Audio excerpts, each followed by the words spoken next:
अस्सलामुअलैकुम। मैं मियां हुज़ूर का साहबज़ादा और खलीफा हकीम शारिक अहमद तारिक तारिकी जहांगीरी आज एक बार फिर आपकी खिदमत में हाज़िर हूँ। अल्हम्दुलिल्लाह, आज का जो हमारा टॉपिक है वो बहुत ही बाकमाल वजीफ़ा है और इस वजीफ़े को सैयदुल इस्तिग़फ़ार कहते हैं कि जो अहबाब ये वजीफ़ा अपनी ज़िंदगी में अपने मामूल में लेकर आता है, अल्हम्दुलिल्लाह अल्लाह रब्बुल इज़्ज़त उसको हर किस्म की नागहानी आफ़त व बलैयात से महफूज रखता है, जादू के शर से महफूज रखता है, जिन्नाती शर से महफूज रखता है। तो वो अहबाब जो जादू की ज़द में मुब्तला हैं, जिन्नात के शर में मुब्तला हैं, किसी भी बड़ी बीमारी में मुब्तला हैं, वो अहबाब जिनको कारोबारी परेशानी है, रोज़ी रोज़गार की परेशानी है, रिस्क की बंदिश है, रिस्क में रोज़गार में तरक्की की परेशानी है, घर में रिस्क में बेबरकती का सामना है, या इसके अलावा वो अहबाब जो किसी भी बंदिश का शिकार हैं, अब चाहे वो रिश्ते की बंदिश है, औलाद की बंदिश है, रिस्क की बंदिश है, कारोबार की बंदिश है, शादी की बंदिश है,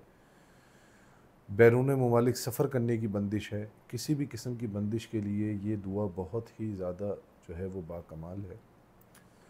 इसके अलावा वो अहबाब जो किसी भी किस्म की हाजत रखते हैं, अपने दिल में किसी भी किस्म की हाजत रखते हैं, किसी भी किस्म की मुराद रखते हैं, कोई जायज़ मुराद उनके दिल में है और वो पूरी नहीं हो रही, तो उस जायज़ मुराद की नियत करके, उस हाजत की नियत करके ये दुआ पढ़ी जाए तो ये दुआ बड़ी बाकमाल है। इसके अलावा रोज़गार में बेपनाह कुशादगी होती है। इसके पढ़ने वाले को अल्लाह रब्बुल इज़्ज़त बहुत ज़्यादा इज़्ज़तों से नवाजता है, मुआशरे में उसकी बहुत ज़्यादा इज़्ज़त व वक़ार होता है। इसका पढ़ने वाला कभी भी किसी गलत काम में नहीं मुब्तला होता, किसी गलत सोहबत में मुब्तला नहीं होता, और इंशाअल्लाह इसके पढ़ने वाले की औलाद भी किसी गलत काम में, किसी गलत सोहबत में, किसी नशे में, किसी भी किस्म की बुरी आदतों का शिकार नहीं होती। इसका पढ़ने वाला जो अपनी सारी ज़िंदगी इसको पढ़ता है, अल्लाह रब्बुल इज़्ज़त इस दुआ की बरकत से उसकी बख्शिश फरमा देता है। और ये दुआ बड़ी ही बाकमाल है। इस दुआ का पढ़ने का तरीका ये है, पढ़ने का तरीका तो चले मैं आपको बता दूंगा, लेकिन उससे पहले मैं आपको ये बताता चलूँ, जिन अहबाब को ये दुआ चाहिए, डिस्क्रिप्शन में आपको ग्रुप्स के लिंक मिल जाएंगे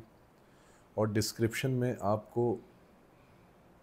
व्हाट्सअप नंबर्स मिल जाएंगे। उन व्हाट्सअप नंबर्स पे या उन ग्रुप्स के लिंक पर जाकर आप इस दुआ को हासिल कर सकते हैं। इस दुआ को पढ़ने का तरीका ये है कि हर फ़र्ज़ नमाज के बाद 3 मरतबा पढ़ी जाए और रात को सोने से पहले लातादाद मरतबा पढ़ी जाए, और सुबह जब उठें तो सुबह उठकर सबसे पहले ये दुआ 3 मरतबा पढ़ लें और फिर अपनी रोज़ी रोज़गार और रोज़मर्रा के कामों के लिए निकले। तो इंशाअल्लाह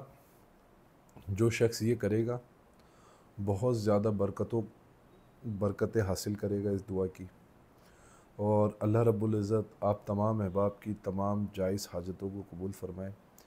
इसके अलावा वो अहबाब जो मुझसे बात करना चाहते हैं, मुझसे अपॉइंटमेंट हासिल करना चाहते हैं, वो डिस्क्रिप्शन पे इसके हमारे व्हाट्सअप नंबर दिए गए हैं, उन नंबर्स पे रब्ता करके मुझसे बात कर सकते हैं। अपने किसी भी किस्म के परेशानी के हवाले से, बीमारी के हवाले से, किसी रूहानी तकलीफ़ के हवाले से, किसी जिस्मानी तकलीफ़ के हवाले से, किसी रूहानी परेशानी के हवाले से, जिस्मानी बीमारी के हवाले से, सबक असबाक के हवाले से कुछ पूछना चाहते हैं, या अपनी किसी घरेलू परेशानी पे बात करना चाहते हैं, अपनी किसी बीमारी पे बात करना चाहते हैं, किसी किस्म की बंदिश के ऊपर बात करना चाहते हैं, तो डिस्क्रिप्शन पे व्हाट्सअप नंबर दिए गए हैं, उन पर रब्ता करें और उनके ज़रिए मुझसे बात कर सकते हैं। अपनी दुआओं में मुझे याद रखें। जज़ाकल्लाहु खैर। अस्सलामु अलैकुम व रहमतुल्लाह।